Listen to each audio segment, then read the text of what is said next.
Naam, habari za wakati huu, karibu tena. Ni wakati mwingine tena tunakutana hapa, tuendelee kuhabarishana taarifa mbalimbali. Pasina shaka upo salama kabisa.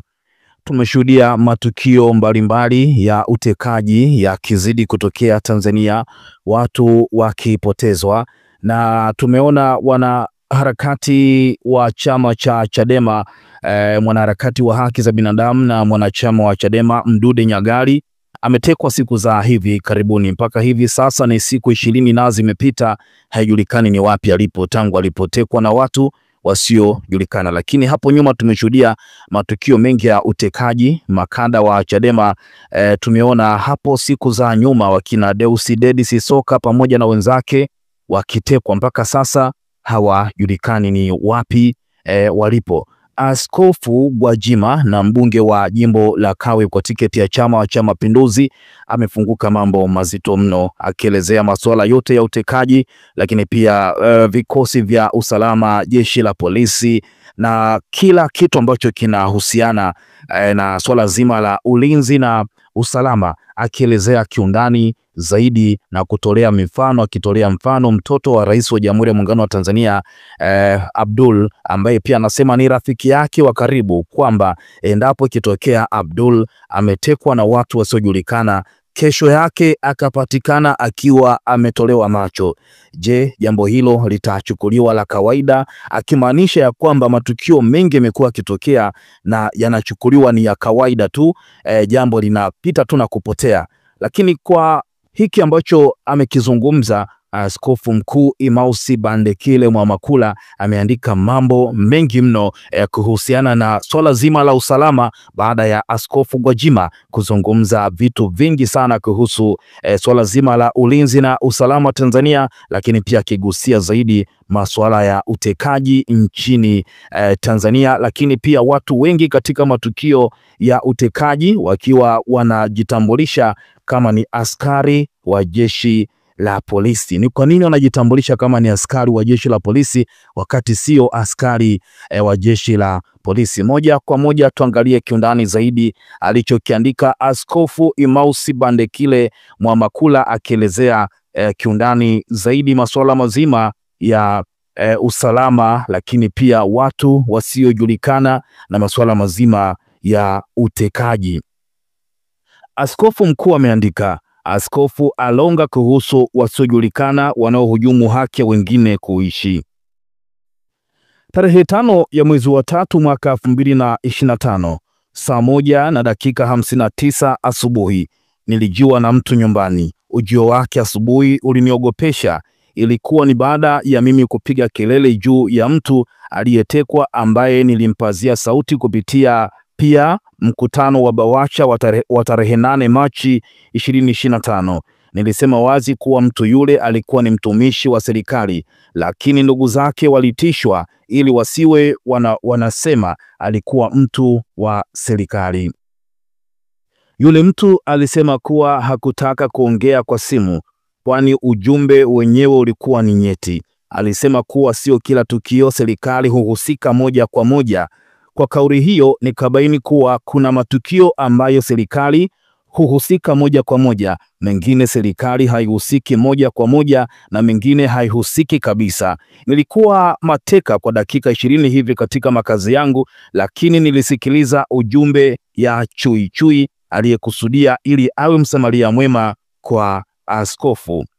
Anaendelea kuandika hapa askofu, lakini hapa nasema kwamba mtu huyo aliyekuja nyumbani kwake kumpenyezea taarifa hiyo ambayo ilikuwa ni nyeti mno, alisema kuwa sio kila tukio ambalo linatokea serikali huhusika moja kwa moja. Askofu anasema kwa kauli hiyo nikabaini ya kwamba basi kuna matukio ambayo serikali inahusika moja kwa moja, lakini pia kuna matukio ambayo serikali haihusiki moja kwa moja, lakini pia kuna mengine ambayo serikali haihusiki kabisa. Je, ni nani ambaye anahusika na matukio hayo?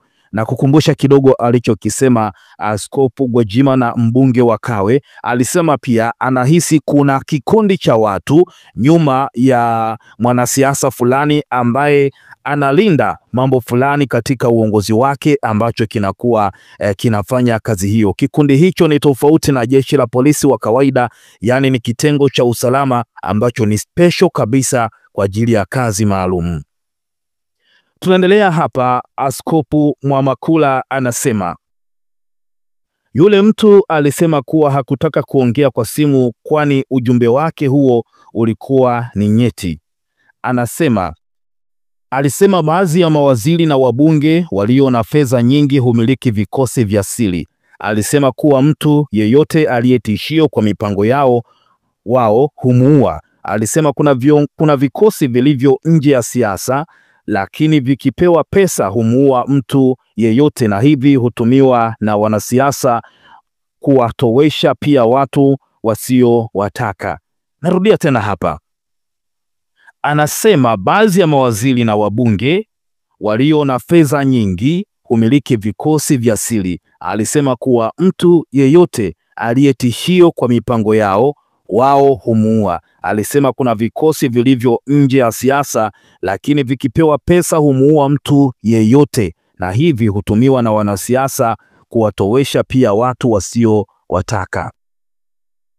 Askofu anasema tarehe 12 Mei mwaka 2025 mtu mwingine tena alikuja nyumbani muda wa jioni, akaeleza kuwa nimekuwa nikifuatilia sana na kugundua kuwa adui zako ni hili tawi la deshi lililopachikwa ndani ya tisi. Lina kiongozi wake, mkurugenzi wa tisi hajui na hata polisi hawajui. Alieleza kuwa tawi hili liko polisi hata na magereza pia, lakini hao vigogo hataki hapa kutaja, anaweka deshi. Anasema wao wanalijua fika tawi hili kwani wananufaika nalo, kwamba linawatumia na baadhi ya viongozi wa serikali na wanasiasa wenye nyadhifa kubwa wanalitumia kundi hili. Twende mdogo hapa. Nasema kwamba tarehe 12 ya mwezi wa 5 mwaka 2025 mtu mwingine alikwenda tena nyumbani kwake muda wa jioni, akasema amekuwa akifuatilia kwa muda sana, amegundua kuwa adui zake ni hili tawi lakini hajalitaja hapa hilo tawi ya askofu ambalo anadai ya kwamba limepachikwa ndani ya usalama ndani ya tisi, na lina kiongozi wake na mkurugenzi wa tisi. Kama mkurugenzi hajui, lakini hata polisi pia hawajui, ila ni kitengo ambacho kipo ndani ya tisi, lakini hata mkurugenzi wa tisi hajui. Alieleza kuwa tawi hilo liko polisi hata na magereza pia, lakini hao vigogo hakuwataja jina vigogo wapi.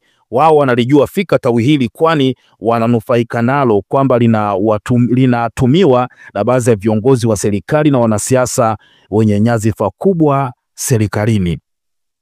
Huyu ni Askofu Mkuu Emmaus Bandekile Mwamakula. Ameandika vitu vingi sana hapa, akielezea baada ya Askofu Gwajima pia kufichua siri nzito kuhusu masuala mazima ya utekaji, huenda pia na watu ambao wanahusika katika masuala mazima ya utekaji. Askofu anasema mara nyingi hawa wa mikoani, kamati ya ulinzi, hujua baada ya tukio, ndipo kazi ya kuwa ni kusaidia katika kuficha. Tatizo pia liko kwenye kinga ya kisheria ya vyombo vya usalama. Kwa hiyo wanajua fika matukio yanayohusu siasa ni kitu fulani na kitu fulani. Akasema hivyo, lakini akasema anaendelea kufuatilia. Pole sana kaka, tutajua tu, nitakuletea taarifa nyingine zaidi ili uweze kujihami, na hasa ukijua zaidi mipango yao. Watu hao wawili sikuwahi kuwajua, na baada ya kunifikishia ujumbe kila mmoja alitoweka katika mtindo wa aina yake. Nilishangaa kusikia kuwa nilikuwa katika orodha ya kutoweshwa, lakini nilishangaa zaidi juu ya ahadi ya huyo mtu wa pili kuwa atafuatilia na atarudi tena kunijulisha. Nikajiuliza, ikiwa akija akakuta nimeshatoweshwa atampatia nani taarifa hizo? Minong'ono kuwa ninafuatiliwa na hata kutafutwa iliendelea pia kupenya katika masikio yangu. Niliendelea kupokea taarifa ya kwamba kuna watu wananifuatilia na wanataka kunipoteza. Leo nimeshangaa kumsikia Askofu Gwajima akiongea mambo yanayofanana na hayo hapo juu. lakini Gwajima anaingia ndani zaidi. Yeye alilenga kulisafisha jeshi la polisi na TC kwa namna yake, lakini watu wawili walionieleza mimi walionyesha wazi kuwa idara ya usalama TC na jeshi la polisi hujua baadaye, lakini wanalazimika kuficha. Je, wanapoficha lengo ni kumlinda nani na kwa maslahi ya nani hasa? Hilo ndilo swali zito nililobaki nalo hadi sasa. Nimeamua kuandika haya yaliyofichwa katika kilingi cha moyo wangu baada ya kuona kuwa Askofu Gwajima amezungumzia mambo kama haya. Lakini nini hasa lengo la Askofu Gwajima kusema hayo?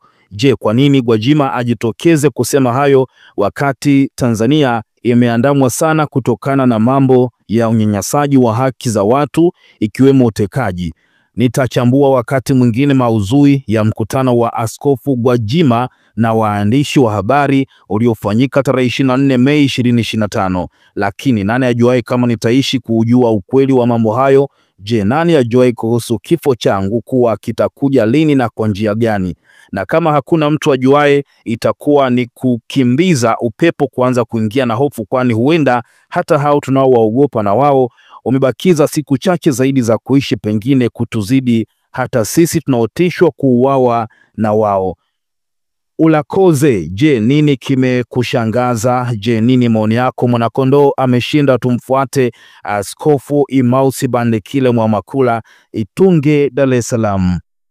Wengi wametoa maoni yao kwenye posti hii ya Askofu Mwamakula kufuatia hizi tuhuma nzito ambazo pia amezishusha. Huyu wa kwanza anasema kwamba Askofu Gwajima ni mtumishi wa Mungu, mbali na kuwa mbunge, lakini utume uliomo ndani yake unamsuta kuamua kujitoa muhanga ili liwalo na liwe, kwa kuwa naye kusema aliyosema kwa tunavyohisi Tanzania hawezi kuwa salama. Lakini pia mwingine akasema, Baba Askofu, hata ufe leo jina lako litaandikwa kwa wino wa dhahabu na utasomwa kwenye historia ya vizazi vinavyokuja. Wewe ni mpigania haki, utu, usawa na demokrasia katika taifa letu. Mungu akulinde wanaopanga mipango miovu juu yako. Mungu ashushe moto kutoka mbinguni na kuangamiza pamoja na vizazi vyao.